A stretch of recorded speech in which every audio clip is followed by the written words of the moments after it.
우리 한번 제목을 보겠습니다. 한번 읽어볼까요? 시작. 더 있습니다. 놓치지 마세요. 사도행전 1장 4절에서 5절 말씀 함께 읽겠습니다. 시작. 사도와 함께 모이사 그들에게 분부하여 이르되 예루살렘을 떠나지 말고 내게서 들은 바 아버지와 아버지께서 약속하신 것을 기다리라. 요한은 물로 세례를 베풀었으나 몇 날이 못되어 성령으로 세례를 받으리라 하셨느니라. 아멘. 유명한 말이 있어요. 영어 그 표현인데 Good is the enemy of the best. Good is the enemy of the best.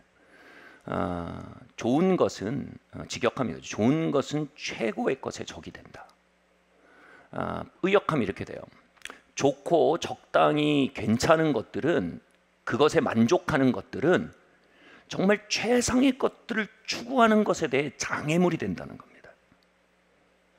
제자들은요, 엄청 좋은 일을 경험했습니다. 정말 성육신, 말씀이 육신이 돼서 그들 가운데 거하시는 예수 그리스도와 동행했고요. 그분이 온 세상 죄를 지고 죽으시는 그 현장을 보고 믿었으며, 그분이 부활로서 죽음을 깨고 일어나신 그 사건을 보고 믿게 되었습니다. 충분히 좋습니다. 너무나 좋습니다.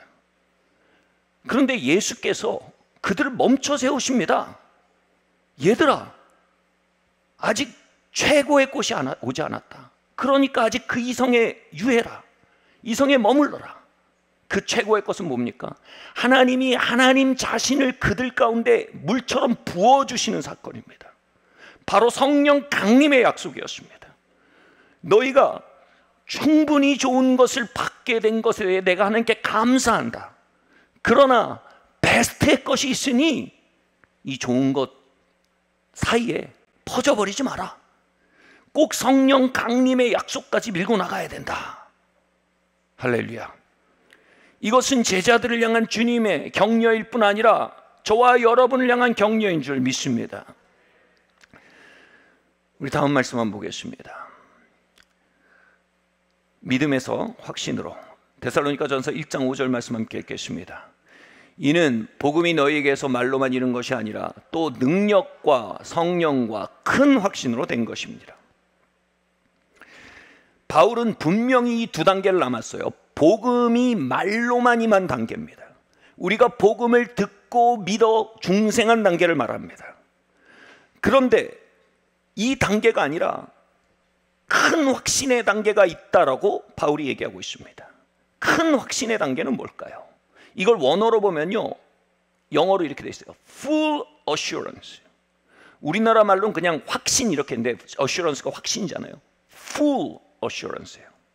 가득 찬 확신이란 뜻입니다. 이 full assurance를 이렇게 설명할 수 있을 것 같습니다. 여러분, 주일날 예배를 끝나고 저 엘리베이터 타보셨나요? full. 지하 2층부터 지하 1층, 1층, 2층, 3층으로 올라가는데요, 이 매번 열려요. 근데 꽉 차 있어요. 그래서 사람들이 기다리고 있는데 못 타요. 그 모습을 차마 못 보겠어요. 차라리 저는 뒤로 서 있습니다. 왜냐하면 문만 열지 아무도 못 탑니다. 왜냐하면 엘리베이터가 꽉 찼습니다. 여러분, full assurance가 뭡니까? 우리 안에 복음과 우리 안에 계신 그리스도의 현존이 우리를 꽉 채워버리는 겁니다. 그래서 더 이상 세상이 탑승을 못하는 거예요. 더 이상 죄가 탑승을 못하는 겁니다. 더 이상 의심과 사단이 탑승을 못하는 상태입니다. 그리스도가 말이나 성경에 기록된 인물이 아니라 나를 꽉 채우는 충만이 된 상태입니다. 이것이 바로 바울이 얘기하는 full assurance입니다. 저는 지금 딸들을 유학을 보내야 되는 때가 다가오고 있습니다. 유학에 대해 우려가 많습니다. 여러분, 얼마나 세속주의가 가득합니까? 얼마나 죄가 가득합니까? 얼마나 호시탐탐 여러분 어둠의 세력들이 주님의 딸들을, 아들들을 노리고 있습니까? 그걸 생각할 때 차마 보낼 수 없는 마음이 있어요. 그런데 제 답은 하나입니다. 이 아이들이 full assurance를 갖게 되는 겁니다. 이 아이들이 full assurance를 갖게 될 때 죄가 그들 안에 탑승하지 못하게 됩니다. full assurance 갖게 될 때 세상과 세속이, 악한 영들이 그에게 탑승할 수 없는 상태가 되는 것입니다. 여러분, 이게 유학을 앞둔 아이들만의 과제입니까? 여러분, 당장 월요일을 앞둔 우리에게는, 주중 생활을 앞둔 우리에게는 정말 그 full assurance가 필요하지 않습니까? 이 건물을 인수하는 동안 저는 하루가 멀다 하고 변호사와 은행과 통화를 해야 했습니다. 저희들은요. 법적이고 금전적인 도전들이 매일 몇 개월 동안 계속됐습니다. 하루를 시작하는데요, 정말 그 full assurance가 아니면 하루를 시작할 수가 없었습니다. 왜냐하면 매일매일의 의심이 탑승하려고 합니다. 불안과 두려움이 탑승하려고 합니다. 그로 말미암아 그것에서 도망치고 회피하고 싶은 중독의 마음들이 탑승하려고 합니다. 분노와 용서치 않음의 마음이 탑승하려고 합니다. 그러니 저는 감히 full assurance 없이 그 시간을 지낼 엄두를 내지 못했던 것입니다. 여러분, 우리가 어찌 감히 full assurance 없이 이 세상을 살아갈 수 있겠습니까? 우리가 어찌 full assurance 없이 우리의 결혼 생활을 이끌어갈 수 있겠습니까? 수많은 것들이 우리 안에 밀고 들어오려는 우리의 일상들, 그 속에 우리는 반드시 full assurance, 충만으로 준비되어야 될 줄 믿습니다. 복음을 분명히 우리는 전하고 배워야 합니다. 주님이 그렇게 명하셨습니다. 그것은 우리에게 명령하셨고 이건 인간의 활동입니다. 그런데 그 전해지고 배워지고 받아들여진 복음은요, 반드시 성령의 활동에 의해 full assurance로 바뀌어야 합니다. 얼마 전에 제가 김대민 목사님에게 에어매트를 빌렸습니다. 에어매트 써보셨습니까? 저도 깜짝 놀랐습니다. 처음 써봤는데 박스에서 꺼내니까 그냥 거대한 천덩어리더라고요. 근데 플러그를 꽂고 전기를 딱 스위치를 켜니까 1분 안에 이만한 더블 침대로, 정말 편안한 더블 침대로 이렇게 공기가 차오르는 겁니다. 그래서 제가 거기서 2시간인가 숙면을 취할 수 있었어요. 여러분, 우리가 복음을 전하고 배우고 듣고 학습하는 것은요, 그 에어매트를 받는 것과 같아요. 그러나 여러분, 그것이 full assurance로 차오르는 것은요, 성령을 대망하는 일과 같아요. 성령님이 오시면요, 그 복음이 우리를 채우는 현실이 됩니다. 우리가 피할 수 있는 산성이 됩니다. 우리가 바다를 건널 수 있는 배가 됩니다. 우리가 전쟁 속에 지킬 수 있는 방패가 되는 것입니다. 여러분, 이것은 인간의 활동으로 이루어질 수 있는 일이 아닙니다. 이것은 성령의 활동으로만 이루어질 수 있는 일입니다. 우리는 무겁기만 한 종교 생활을 짊어지고 이 세상을 살도록 불림받지 않았습니다. 여러분, 그것이 full assurance로 바뀌어 우리의 삶을 올려놓고 세상을 건너며 승리할 수 있도록 디자인된 복음을 받은 자들임을 기억하시기를 바랍니다. 여기서 중요한 게 바로 성령님의 역할입니다. 이 full assurance에 대해서 얘기하면서 바울이 뭐라고 얘기합니까? 이 full assurance의 근간은 전하고 배우고 듣는 게 아닙니다. 이 full assurance의 근간은 뭐예요? 성령님과 그 권능입니다. 이 성령님이란 말은요, 정확히 말하면 이 뜻이 됩니다. 임재하시는 하나님이란 뜻입니다. 하나님 아버지는 통치하시는 하나님이십니다. 예수님은 성부 하나님, 성자 하나님은 구원하시는 하나님이십니다. 성령 하나님은 임재하시는 하나님이십니다. 임재하다라는 말은 정확히 표현하면 이 뜻입니다. 출석하다라는 뜻입니다. 여러분, 지금 주일 예배 출석하셨죠? 아멘. 그게 출석이에요. 옆에 보세요. 다 출석해 있잖아요. 그게 다 출석하신 거예요. 그런 것처럼요, 출석하다라는 뜻은 특정 공간, 특정 시에 하나님이 그곳에 참석한다라는 뜻입니다. 우리 한번 옆에 한번 인사해 볼까요? 이곳에 출석하신 거 환영합니다. 똑같이요, 성령 하나님은 뭐예요? 이 자리에 출석해. 그래서 같이 말할까요? 하나님, 오늘 이 시간에 출석하셨음에 환영합니다. 할렐루야. 우리는 이 복음의 에어매트를 풀 어시언스로 바꾸기에 반드시 임재하신 하나님에 대한 인지력을 회복해야 합니다. 여러분, 우리 옆에 앉은 사람이 실제잖아요. 우리 앞에 앉은 사람이 실제잖아요. 이곳에 계신 출석하신 하나님은 더 실제이십니다. 할렐루야. 그분을 인지하고 그분을 의지하는 법을 배워야 합니다. 그분과 동행하는 법을 배워야 합니다. 그것을 통해서 우리의 복음은 이론이나 정보가 아니라, 교리가 아니라 우리의 삶을 채우는 충만으로 바뀔 수 있는 것입니다. 다음 말씀을 보겠습니다. 함께 읽겠습니다. 시작. 성령의 권능이 주권적으로 역사하도록 인정해야 합니다. 말씀 읽겠습니다. 내 말과 내 전도함이 설득력 있는 지혜의 말로 하지 아니하고 다만 성령의 나타남과 능력으로 하여 너희 믿음이 사람의 지혜에 있지 않고 하나님의 능력에 있게 하였노라. 아멘. 여기서 자 보세요. 하나님의 능력이라는 말이 나와요. 바울이 분명히 얘기합니다. 내 말과 지혜에 너희의 믿음이 온전히 올려져 있는 게 아니라 성령의 능력에 올려지길 바란다. 다시 말해 바울의 말이 그들에게 복음을 전했지만요, 성령의 능력이 듀나미스가 그 복음에 바람을 불어넣게 해야 한다는 것입니다.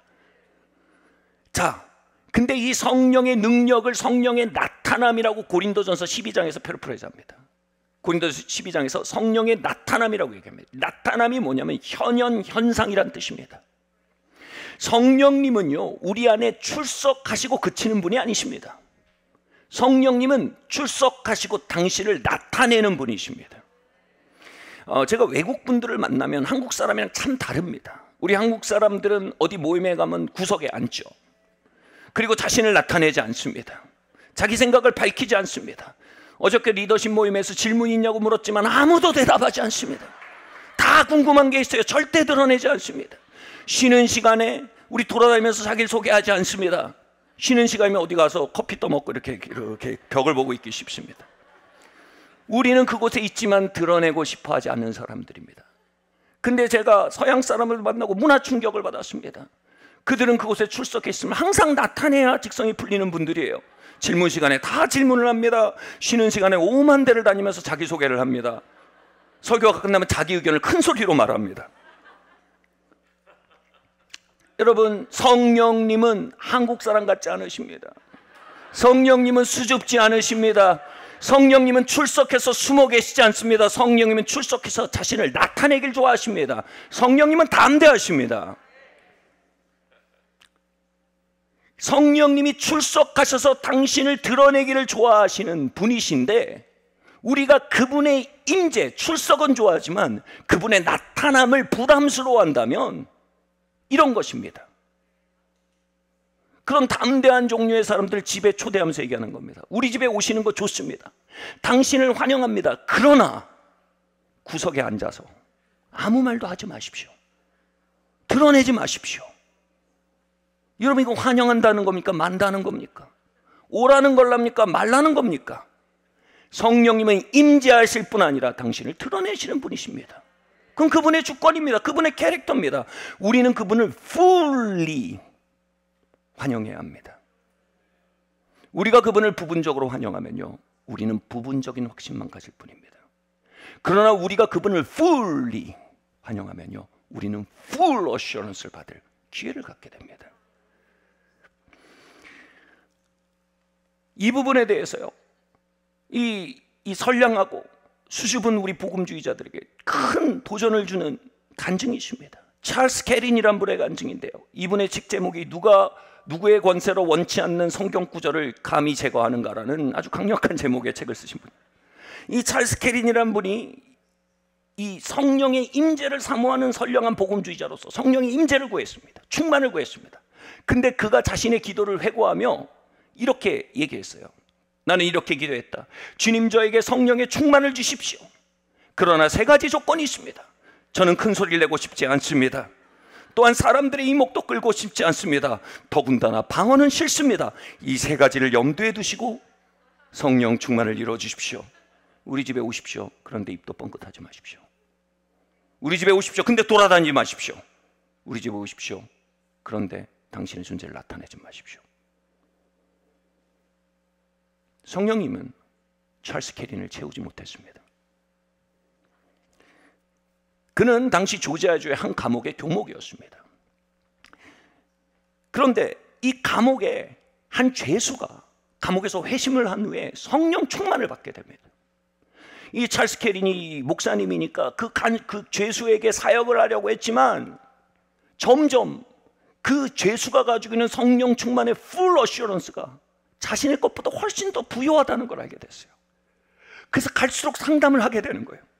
갈수록 사역을 받게 되는 겁니다. 죄수에게. 결국은 신학의 시간이 지나며 그의 교만이 깨어졌습니다. 그의 고집이 깨어졌습니다. 우리 성도님은 3번 만에 깨어졌지만 훨씬 더 부드러운 분이시죠. 근데 몇 달에 지나면서 결국 그 고집과 교만이 깨어지고 마침내 어느 단계까지 갔냐면요, 많은 간수들이 보는 앞에서 이 죄수 앞에 무릎을 꿇습니다. 그리고 내 머리 위에 안수해 주십시오. 당신이 가지고 계신 그 성령 충만이 나의 것이 되길 원합니다 라고 부탁을 합니다. 그리고 그 하나님 앞에 자신을 내려놓은 자리에서 그는 성령 충만을 경험하게 됩니다.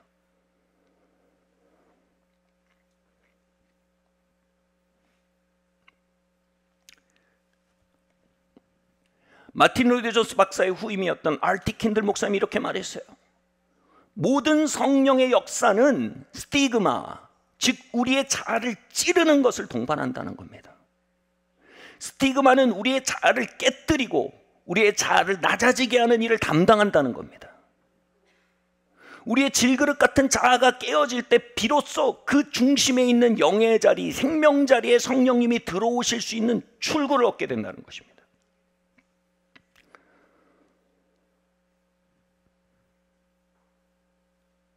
어쩌면 그렇게 우리는 성령의 임재는 원하지만 성령의 현현에 대해서는 망설이는지 모릅니다. 그것이 우리의 자아를 겨냥하고 있기 때문입니다. 우리의 지성주의를 겨냥하기 때문입니다. 우리의 사람 두려움을 겨냥하기 때문입니다. 우리의 자아 숭배를 겨냥하기 때문입니다. 주님 안에서 한동안 교제하던 한 성도님이 계십니다. 한 나이 60이 훌쩍 넘으신 정말 숙녀분이십니다. 이분은 캐나다의 뒷골목에서, 캐나다 도시 한 뒷골목에서 노숙자들을 섬기는 일을 하십니다. 그리고 복음을 전하는 일을 하십니다. 그분의 사역을 보면 정말 마더 테레사의 사역과 같습니다. 정말 놀라운 삶을 살고 계신데 그러한 변화의 계기에 대해서 그분이 나눠주신 얘기를 들었습니다. 그녀는 이런 이야기를 했습니다. 어느 날 강대상에 올라가서 기도를 받게 됐다는 겁니다. 그런데 그곳에서 성령님이 임재하실 뿐 아니라 강하게 나타나셨다는 거예요. 그래서 그 강대상에서 수많은 수천 명, 수백 명 앞에서 막 몸이 흔들리기 시작한 거예요. 번개를 맞은 것처럼 몸이 흔들리기 시작한 겁니다. 거기서 그치지 않고 그 강대상에서 떨어졌답니다. 그리고 콘크리트 바닥에 꿍 소리가 나면서 떨어졌답니다. 그 소리를 듣고 수백 수천 명의 사람들이 이렇게 하는 소리가 들렸대요. 그리고 다들 일어나서 죽었는지 살았는지 이렇게 봤다는 거예요. 근데 그 일이 막 벌어지면서 그 성도님이 이렇게 얘기하더라고요. 사람들은 제가 그것을 즐기는 줄 알았을지 모릅니다. 그러나 수많은 사람들 앞에서 제 몸이 흔들릴 때 제 안에 비명소리가 들리기 시작했습니다. 하나님 아시잖아요. 전 사람들 앞에 이렇게 되는 게 싫습니다. 성령님 아시잖아요. 전 이렇게 망신스러운 게 싫습니다. 그런데 그 성령님의 권능이 지속되면서 마침내 그 마음이 와자작 하고 깨어진 것입니다. 자아의 질그릇이 깨어진 것입니다. 그리고 그 자아의 질그릇이 깨어질 때 성령의 임재가 바람처럼 입구를 얻어서 그 안으로 밀려 들어오실 수 있었던 것입니다. 그리고 말합니다. 그날 나의 자아가 성령 임재 안에 깨어지는 일이 없었다면 나는 결코 이 불황자들을 섬기는 사역을 할 수 없었을 것입니다. 알티킨들이 말한 그대로입니다. 성령의 임재와 권능은 종종 스티그마, 우리의 자아를 깨뜨린 요소를 동반한다는 그 말입니다. 찰스 캐리는 복음주의 목주의 목사로서 죄수 앞에서 무릎 꿇고 안수를 받고 또 방언이 터지는 일들을 경험했습니다. 제가 말씀드린 그 성도님은 수천 명 사람 앞에서 휘청이다가 바닥에 떨어지는 일을 경험했습니다.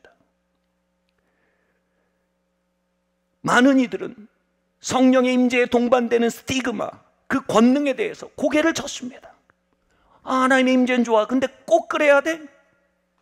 하나님의 임재는 좋아, 꼭 근데 권능까지 우리가 인정해야 돼? 찰스 케인의 말처럼 말입니다. 하나님 나를 충만케 해주십시오. 그러나 세 가지 조건이 있습니다. 큰 소리를 지르지 말게 해주십시오.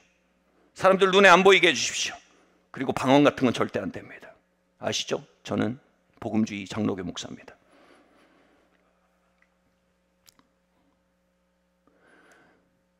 사랑하는 성도 여러분, 우리가 하나님의 임재하신 하나님 성령님을 원한다면 그분의 주권 또한 인정해야 합니다. 그분은 우리 각자를 향한 주권적 역사를 가져오실 권리를 가지고 계십니다.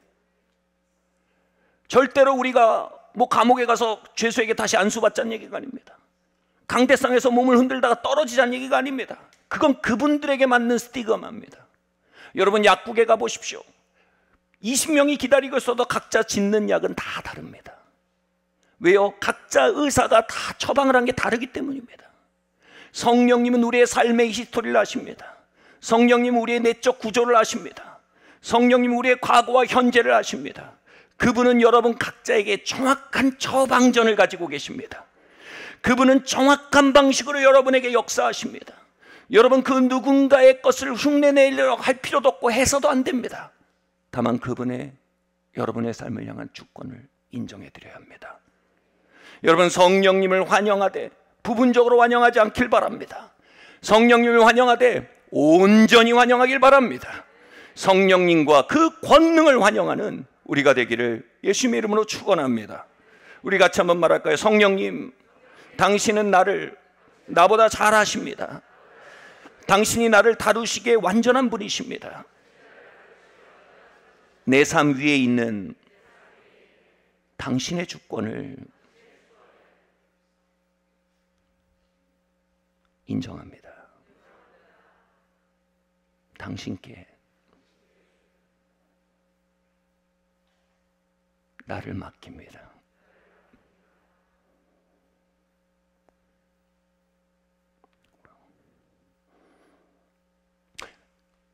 두 번째로요. 한번 읽어볼까요? 시작. 돌이켜 어린아이가 될 때 성령께서 강림하십니다. 함께 말씀 읽겠습니다. 이르시되 진실로 너에게 이르노니 너희가 돌이켜 어린아이와 같이 되지 아니하면 결단코 천국에 들어가지 못하리라. 저는 성령님을 잘못된 방식으로 보여주는 사람들을 많이 봤습니다. 어쩌면 저도 그들 중에 하나였을지도 모릅니다. 말끝마다 성령님과 초자연적인 걸 언급하면서 그 뒤에 자신을 숨기려고 하는 사람들을 많이 만났습니다. 아니, 자기가 원해서 그렇게 한 거예요. 근데 성령께서 그렇게 하셨다는 거예요. 자기가 다 해놓고 이렇게 망가뜨렸어요. 근데 성령께서, 하나님이 그렇게 하셨다는 거예요.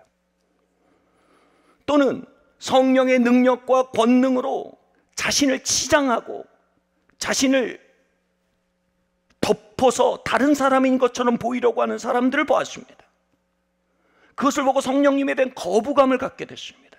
그러나 100% 그것은 성령님에 대한 오해였습니다. 성령의 역사는 전혀 반대의 길입니다. 제가 성령의 역사를 사모하면서 구하면서 하나님께서 한 모임으로 저를 인도하셨습니다. 북미권에 있는 한 모임이었습니다. 근데 그곳에서 저는 정말 고통스러운 경험들을 하게 됐습니다. 뭐냐면 그곳에서 저는 제가 그동안 입고 있던 무화과나무 잎사귀를 다 벗어야 했기 때문입니다. 무화과나무 잎사귀가 뭡니까? 아담이 범죄한 후 하나님의 영광이 그의 몸에서 벗겨집니다. 하나님의 사랑이 그의 몸에서 벗겨집니다. 그는 순간 자신이 벌거벗겨졌음을 느꼈습니다. 불안했습니다. 수치스러웠습니다. 두려웠습니다. 그래서 그는 무화과나무 잎사귀를 꺾어서 자신의 몸을 가렸습니다. 이것이 인간의 실존이라는 것입니다. 저는 저의 불안과 두려움을 가리기 위해 무화과나무 잎사귀로 포지션을 선택했습니다. 한국에서 저는 담임 목사였습니다. 이러이러한 역할을 맡고 있었습니다. 그런데 그곳에 가니 저는 미스터 노바디였습니다. 아시아에서 온 한 청년이었습니다. 무화과나무 잎사귀가 떨어진 것입니다. 두 번째로 저의 무화과나무 잎사귀는 저의 재능이었습니다. 제 재능 중에 하나는 말을 잘하는 것입니다. 어려서부터 넌 참 말을 잘한다란 말을 듣고 컸습니다. 그래서 말을 화려하게 해서 그 뒤로 숨는 덮개로 말을 사용했습니다. 그런데 거기가니 영어로 말해야 됩니다. 저는 딱 유치원생 정도로 말했습니다. 지금은 아마 초등학생 정도는 말하는 것 같아요. 그때는 유치원생처럼 떠듬떠듬 말했습니다. 그게 너무 힘들었습니다. 무화과나무 잎사귀가 없는 겁니다. 세 번째로 저의 무화과나무 잎사귀는 저의 교단적 배경이었습니다. 저는 3대째 장로교 집안입니다. 장로교 신학을 9년 동안 공부했습니다. 장로 교단에서 안수를 받았습니다. 그런데 그곳에 가니 저의 교단적 배경 따위는 아무것도 아니었습니다. 그것이 저를 너무나 불안하게 만들었습니다. 그 불안과 수치를 근본적으로 만나고 벌거벗겨진 제 자신을 근본적으로 만나는 고통 속에서 하나님께 말했습니다. 하나님, 왜 제가 여기 와야 합니까? 제가 왜 여기 있어야 합니까? 하나님, 한국에 은혜 받을 데 없습니까? 제가 와서 꼭 이렇게 벌거벗겨진 기분을 경험해야 합니까? 그때 성령께서 이렇게 마음에 말씀하셨습니다. 나는 여기서 너의 무화과나무 잎사귀를 벗기는 것이다. 무화과나무 잎사귀를 벗겨내야 내가 영광으로 너에게 옷 입혀주지 않겠느냐.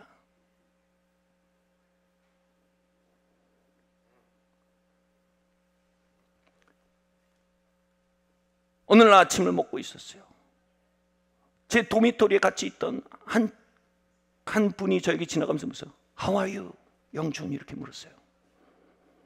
저는 거기에 대해서 중학교 교과서에서 배운 그대로 대답했어요. I'm fine, thank you, and you.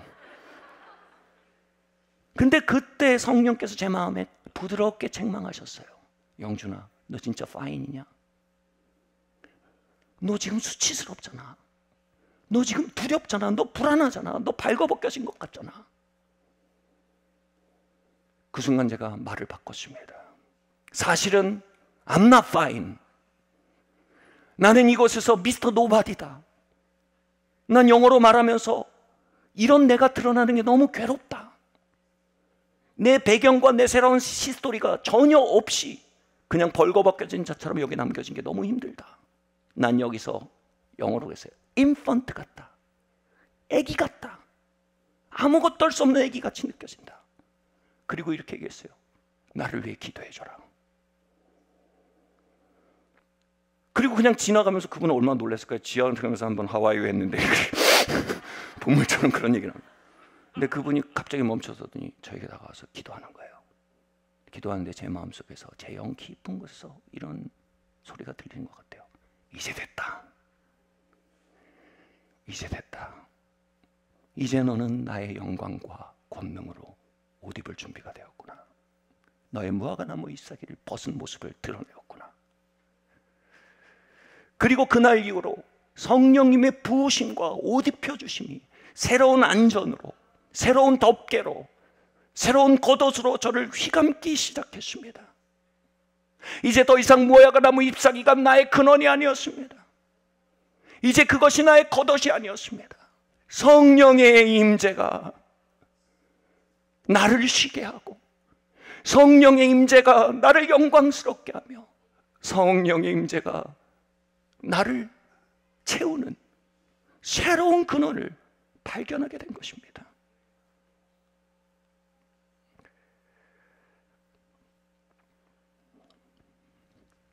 사랑하는 성도 여러분, 저는 어른이 되기 위해 무화과나무 잎사귀들 수집하고 덕지덕지 붙이며 더 큰 사람이 되려고 했습니다. 그러나 성령님은 그러한 우리를 진정으로 덮고 진정으로 감싸 안고 그분의 사랑과 영광으로 옷 입히기 위해 우리 무화과나무 잎사귀를 벗도록 초청하십니다. 너희가 돌이켜 어린아이가 되라고 하십니다. 여기서 어린아이는 헬라어로 보면 인펀트입니다. 유아입니다. 유아. 정확한 얘기였죠. 난 여기서 인펀트다.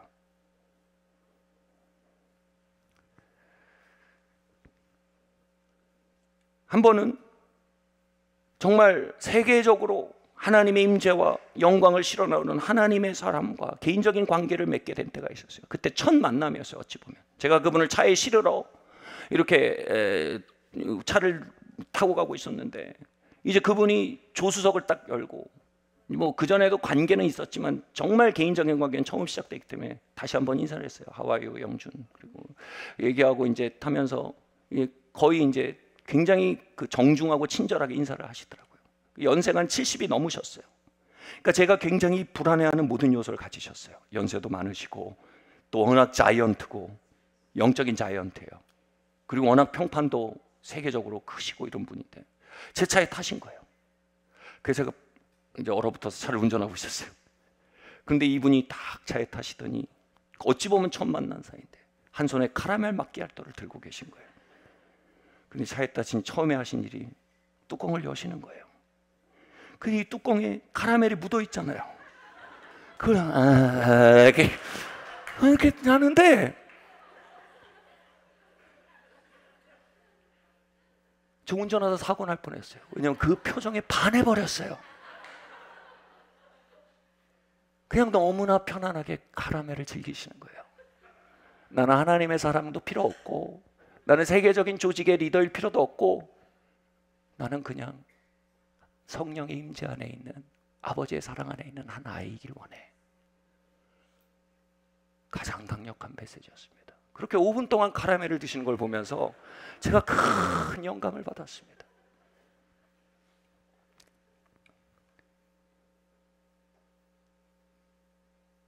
여러분, 우리는 어쩌면 반대로 싸우고 있었는지 모릅니다.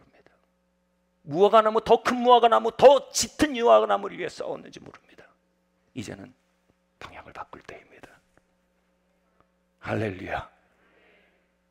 당신으로 옷 입기 원합니다. 당신의 사랑으로 안전하길 원합니다. 당신의 권능 안에 피하기를 원합니다. 주님, 나를 덮는 덮개가 되어 주십시오. 우리 좋은 친구죠, 제임스 조던 목사님께서 젊은 시절 잭 윈터 목사님, 아버지의 마음학교를 인도하시는 잭 윈터 목사님의 스쿨에 가셨어요. 마음에 다양한 고통과 분노와 수치를 가진 분으로서 가서 잭 윈터 목사님께 기도 부탁을 했습니다. 나를 위해 기도해 주십시오. 내가 아버지의 사랑의 강물, 그 성령의 임재 안에 살기 원합니다. 잭 윈터 목사님 한 가지 조건을 다셨습니다. 내가 당신을 끌어안고 기도할 텐데 내 품 안에서 아버지의 사랑을 필요로 하는 한 명의 아이가 될 수 있겠느냐. 사랑하는 성도 여러분, 성령님 안에 목사도 없습니다. 권사도 없습니다. 사장도 없고 부장도 차장도 없습니다. 남편도 아내도 없습니다. 그곳에서 우리는 모두 그분을 필요로 하는 한 명의 어린아이인 것입니다. 여러분, 잘못된 싸움을 그칩시다. 이제 참된 것을 향해 싸워나갑시다. 어른이 되기 위해 싸웠던 우리의 싸움을 돌이켜 이제 그분 안에, 그분을 필요로 하고 갈망하는 어린아이가 되기 위한, 그분을 갈망하는 싸움을 향해 걸어나가는 우리가 되기를 예수님의 이름으로 축원합니다. 이 동네에 얼마 전에 홍수가 났었습니다. 홍수의 큰 원인 중에 하나가 뭐냐면 나무 잎사귀가 하수구를 막아버렸어요. 그래서 물이 가야 할 곳을 못 가고 가지 말아야 할 곳으로 터져나가기 시작했습니다. 여러분, 우리 안에 나무 잎사귀가 죄져야 합니다. 우리의 마음속으로 그래도 내가 누군데, 내가 조금 더 이런 사람이 된다면, 이 모든 허탄한 싸움을 끝내야 합니다. 그리고 우리의 마음속에 나무 잎사귀를 드러낼 때 언제나 그곳에 들어오기 원하셨던 하나님의 강물이 우리 안으로 부어지기 시작할 것입니다. 성령으로 말미암아 하나님의 사랑이 우리의 마음에 부음받음이니라. 이 말씀이 여러분에게 충만으로 경험되기를 축원합니다. 마지막입니다. 함께 읽겠습니다. 시작. 더 구하는 자들에게 성령님은 오십니다. 우리 말씀 한번 읽겠습니다. 시작. 술 취하지 말라, 이는 방탕한 것이니 오직 성령의 충만함을 받으라. 여러분, 제가 심리학 수업 때 배운 거예요. 인간의 의식은요, 근본적으로 쾌를 향해 움직인답니다. 즐거움을 찾게 돼 있다는 겁니다. 인간의 의식과 뇌구조가 그렇다는 겁니다. 이 뇌 속에서 도파민이라는 게 터지면 우리는 쾌락을 경험합니다. 기쁨을 경험합니다. 제가 조사 결과를 봤는데 성경험은요 100 정도의 도파민을 터뜨린답니다. 초콜릿이 50 정도의 도파민을 터뜨린답니다. 초콜릿이 대단해요, 그죠? 그리고 니코틴이 200 정도의 도파민을 터뜨린답니다. 야, 만만치가 않아요, 그죠? 코케인이 225 정도의 도파민을 터뜨린답니다. 근데 이제 또 개량된 마약이죠. 암파타민인가, 제가 이름 잘 헷갈리는데 이거는요 1000 정도의 도파민을 터뜨린답니다.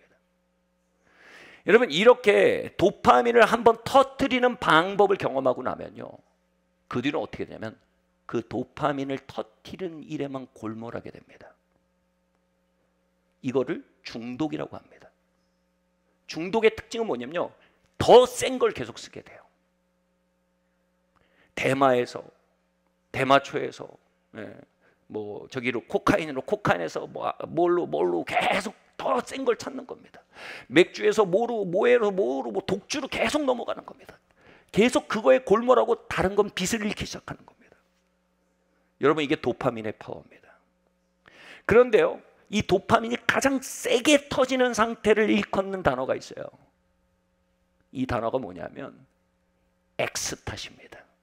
같이 말해볼게요. 엑스타시.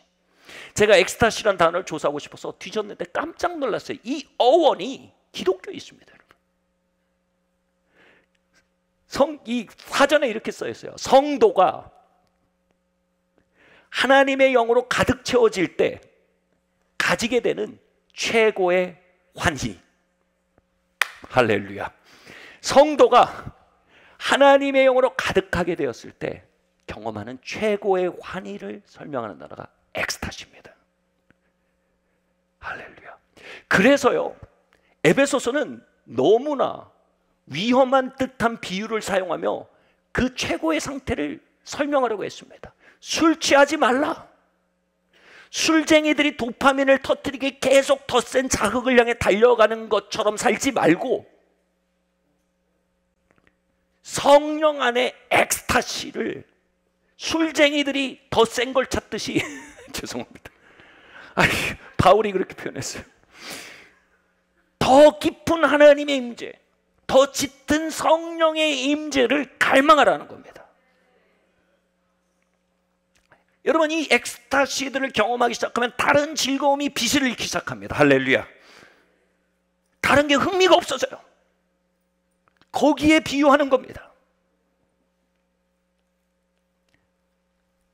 성령 충만과 그 부어짐으로 인한 그 기쁨을 경험하는 이들은요 입에 이 소리가 배게 됩니다. 주님 더요. 주님 더요. 주님 더요. 여러분, 술쟁이들이 전날 밤을 술을 먹고 아침에 일어나서 해장을 해야 되네. 해장으로 또 술을 먹어요. 그런 것처럼요 우리가 성령님의 충만을 입고 아침에 일어났어요. 주님 더요. 주님 더요. 우리의 중심에 그 엑스타시와 그것에 대한 갈망이 계속 살아있게 하라는 겁니다. 여러분, 이게 기독교라는 겁니다. 여러분, 기독교의 중심에는 금욕이 있는 게 아닙니다. 그렇다면 기독교도들은 가장 불쌍한 사람들입니다. 성화는 가장 잔혹한 언어입니다. 기독교의 중심에는 성령 충만이 있습니다. 엑스타시가 있습니다. 그러므로 다른 즐거움들이 빛을 잃기 시작하는 것입니다. 그래서 우리는 말하게 되는 겁니다. 주님 더요. 주님 더요. 더 세게요. 할렐루야. 마틴 루이준스 박사는요 이것을 이렇게 설명했어요. 성령 세례에 대해서 이렇게 얘기했어요. 그는 복음주의자로서 성령 세례의 필요성을 인정하며 이렇게 얘기했어요. 우리가 거듭난 상태, 중생한 상태는 마치 짙은 구름과 같은 상태라는 거예요. 수증기가 기체로, H2O가 기체로, 아직 밀도가 낮죠. 기체로 우리를 둘러싼 상태와 같다는 거예요. 그건 뭐예요? 뭔가 습한데 알까 모를까 해요. 근데 성령 세례, 중생 이후에 우리가 성령님을 구하고 그분의 임재와 권능을 구하고 그것에 열리게 되면 그 수증기가 이제 밀도가 올라가서 비가 돼서 내린다는 거예요. 비가 돼서 내리면 이제는 확실히 알아요. 어시어런스를 갖게 돼요. 아, 내가 하나님의 아들이구나. 하나님의 딸이구나. 그리스도가 날 위해 죽으셨구나. 주님이 다시 오시는구나. 내가 구원의 영광을 가지고 있구나. 하나님이 내 아버지구나. 확신을 갖게 됩니다. 그렇게 얘기하면서요, 모든 거듭난 성도들이 이 어슈런스의 단계로 가기 위해서 더 짙은 성령의 역사를 구하도록 촉구하며, 그의 챕터 제목이 이거예요. 힘써 구할 만한 가치가 있는 무엇이에요? 여러분, 혹시 수증기 같은 하나님의 임재 안에 사십니까? 거듭남과 구원으로 만족하고 머무십니까? 더 있습니다. 놓치지 마십시오. 여러분, 최상의 것은요, 그저 좋은 것에 안주하는 것에 의해 가로막히곤 합니다. 그분이 여러분 삶에 빛처럼 임하게 하십시오. 그 구원이 여러분의 삶에, 구원의 영광이 빛처럼 임하도록 그분을 구하고 갈망하시라는 얘기입니다. 그건 힘써 구할 만한 가치가 있는 무엇입니다. 조금만 더 가겠습니다. 여러분, 이 얘기 이해할 수 있습니다. 어려워. 아니에요, 어렵잖아요. 이해할 수 있어요. 자, 여기서 로이드 존스 목사님의 후임인 알티 킨들 목사님은요, 이걸 조금 더 밀고 갑니다. 어느 정도로 성령님이 교회 안에 임하실 수 있는지를 설명하기 위해서 그는 이제 그걸 종말론으로까지 끌고 갑니다. 무슨 얘기냐면, 요한계시록에 어린 양의 혼인잔치란 게 있어요. 이게 신학적 난제입니다. 이 어린 양의 혼인잔치가 종말이냐 아니면 종말 전에 오는 거냐, 막 복잡한데, 이 알트 킨들 목사님이 이렇게 얘기해요. 어린 양의 혼인잔치는 하나님께서 만져질 듯이, 들려질 듯이, 보여질 듯이 교회 가운데 임하시는 대부흥이다. 그리하여서 예수 그리스도가 우리의 신앙의 대상일 뿐 아니라 우리의 사랑의 대상이 되어가고 동행의 대상이 되어가고 우리가 대면하여야 하는 대상이 될 정도의 아주 밀도 높은 하나님의 성령의 임재의 단계가 바로 어린 양의 혼인잔치다. 그 대부흥의 역사를 통해 교회를 준비시키시고, 교회는 그 어린 양의 혼인잔치 같은 짙은 하나님의 임재 안에 이제는 수증기 같은 예수님의 임재가 아니고요, 비 같은 예수님의 임재가 아니고요, 여러분, H2O가 제일 밀집되면 어떻게 됩니까? 고체가 됩니다. 얼음이 되죠. 결정체가 됩니다. 예배할 때 그들이 만져질 듯하고 보여질 듯한 예수님의 임재 안에 예배하게 되는 겁니다. 셀 모임하는데 자매님, 형제님, 셀리도 앉아있고 예수님이 여기 앉아 계신 거예요. 만져질 듯한 임재인 거예요. 그 임재가 교회를 준비시킬 때가 올 것이다. 그것을 대망해야 한다. 할렐루야. 조금 추상적인 얘기죠. 구체적인 얘기를 하면서 오늘 얘기 마치려고 합니다. 이 대부흥, 바로 하나님의 영이 짙게 부어지는 일을 하나님 교회사 안에 종종 행하셨습니다. 그리고 그 대부흥의 가장 좋은 예 중에 하나가 1차 대각성인데, 1차 대각성의 지도자가 우리 장로교 선배님입니다. 조나단 에드워드. 장로교의 최고의 신학자이고요, 프린스턴 대학의 총장님이셨어요.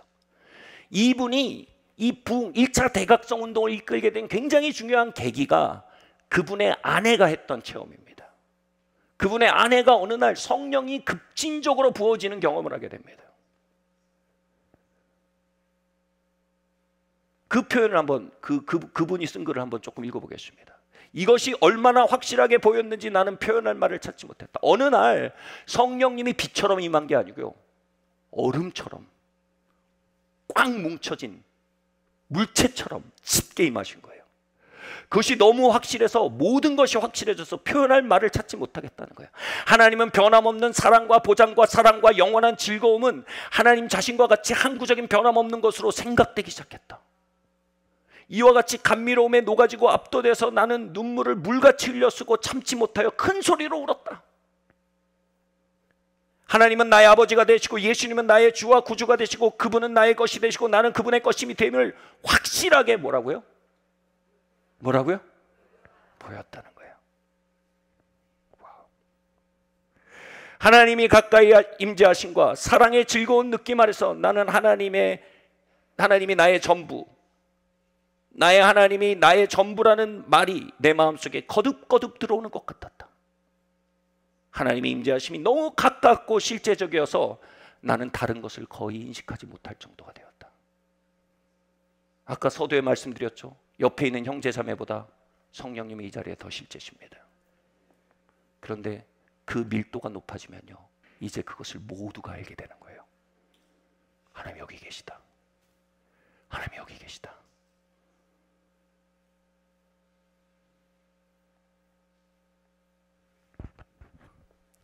마틴 로이드 존스 박사, R.T. 킨들 박사가 하고 싶은 얘기는 뭡니까? 아니, 성경이 하고 싶은 얘기는 뭡니까?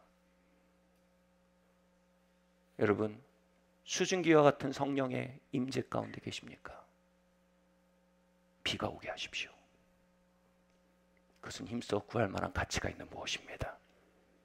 성령 세례와 성령의 비를 하시는 분들 계십니까? 이제 그것이 만져질 듯이, 보여질 듯이, 들려질 듯이 조나단 에즈워스 박사의 사모님이 경험한 것처럼 우리 안에 구체적으로, 실체적으로 부딪혀 오도록 여러분, 그분을 더욱 구하시기를 바랍니다. 기억하십시오. Good is the enemy of the best. Good is the enemy of the best. 여러분, 하나님 우리에게 좋은 것들 많이 주셨습니다. 그러나 하나님은 오늘 우리에게 베스트가 있다고 말씀하십니다. 주님, 나의 기도 시간에 어린 양의 혼인잔치가 벌어지기를 바랍니다. 주님, 우리의 예배 시간에 어린 양의 혼인잔치가, 그 만져질 듯한 주님의 부으심이 있기를 바랍니다. 교회들이 그것을 향해 깨어나고 그것을 힘써 구할 때 주님 그것을 우리에게 주시겠다고 약속하고 계십니다. 그 자리에서 한번 일어납시다. 할렐루야.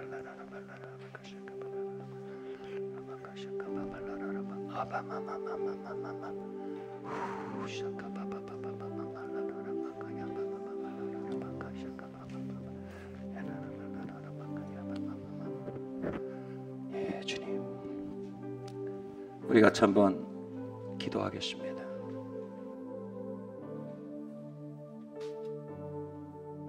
여러분, 월요일부터 토요일까지의 바다를 건널 준비가 되셨습니까?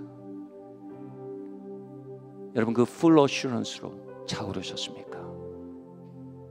이 시간 구합시다. 주님, 이 시간 나를 채워주십시오.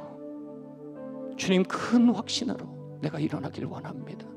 내 인생 바다를 건너기 원합니다. 내 환난 바다를 건너기 원합니다. 주님, 나에게 맡겨진 일들이 주님의 full assurance 가운데 이루어지길 바랍니다. 우리 주님께 조용히 구하고 나가겠습니다. 할렐루야. 주님, 이 시간 기도합니다. 주님께 말씀드리세요. 여러분의 귀에 들릴 정도의 속소리로 기도하고 나아가세요.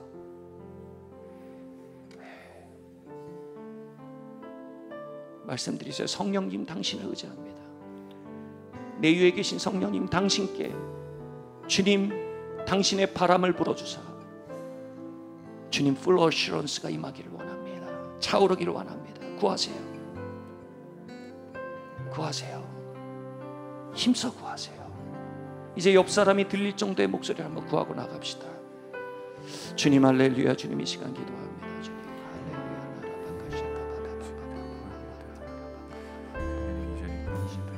오 주님 아버지 하나님, 주님 아버지 하나님, 나를 채워주시기 원합니다. 주님, 성령님, 당신을 의지합니다. 주님, 당신의 권능을 의지합니다. 주님 아버지, 내 안에 임하사 나를 채우시고, 오 할렐루야. 주님 아버지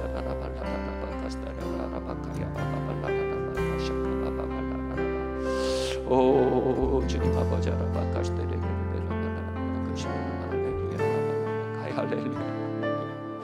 할렐루야. 주님 아버지 하나님 채우시고 인도하시기를 기도합니다. 우리가 또한 이 시간 기도하기 원합니다. 여러분 머리 위에 성령님의 계심을 이 시간 인정하십시오. 같이 말할까요? 내 위에 계신 성령님, 당신을 환영합니다.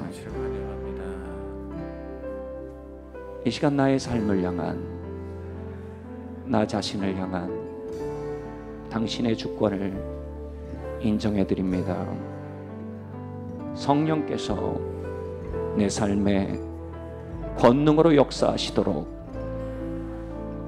당신을 인정합니다. 주님 임하세요. 주님께 말씀드리세요. 주님, 내 위에 권능으로 임하세요. 주님. 어떤 분들에겐 주님 방언을 주실 거예요. 어떤 분들에겐 주님 체험을 주실 거예요. 주님께 맡겨드리세요. 할렐루야. 필요하신 분은 성령의 세례를 구하세요. 성령님 감리하여 주시옵소서. 오 할렐루야. 오 주님 아버지.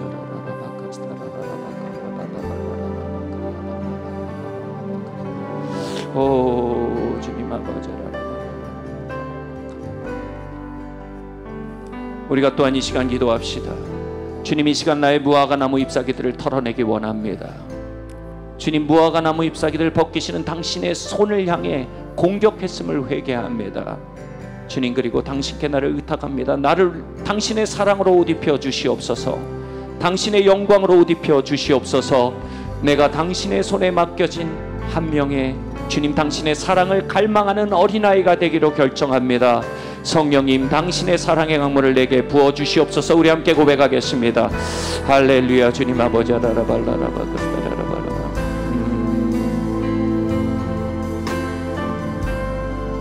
할렐루야. 주님 부어주시옵소서. 주님.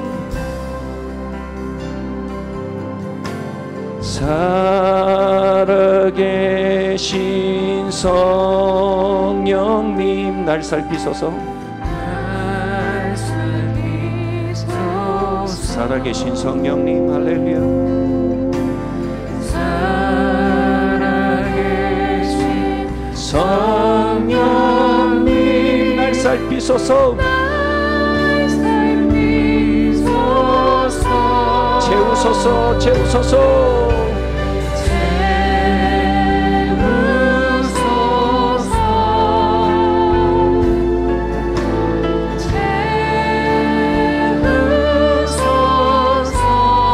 성령 하나님,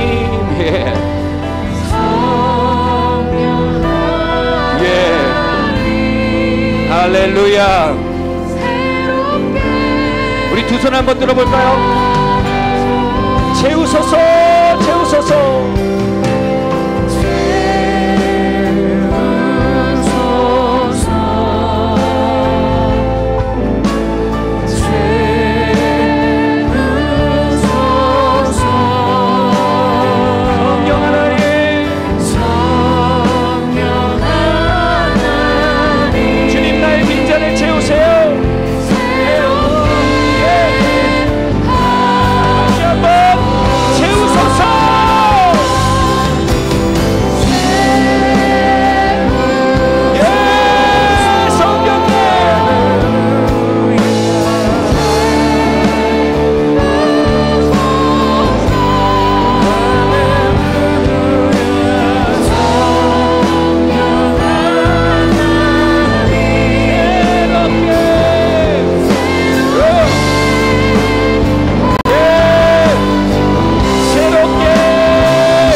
한번 마음에 손 얹어 보십시오.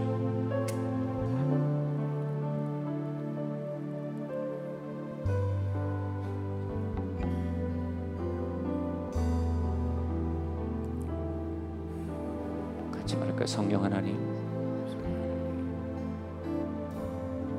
내 안에 당신을 환영합니다. 내 자아를 당신의 선하신 손에 맡겨드립니다. 나의 몸을 당신의 성전으로 당신께 개방합니다. 나를 채우시고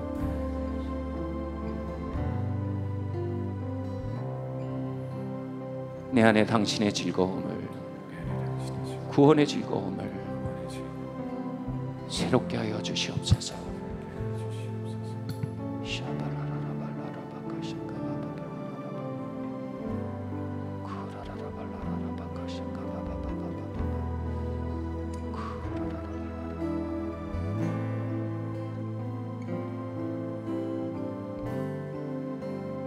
주님 감사합니다. 이 모든 말씀 살아계신 예수 그리스도 이름으로 기도드립니다.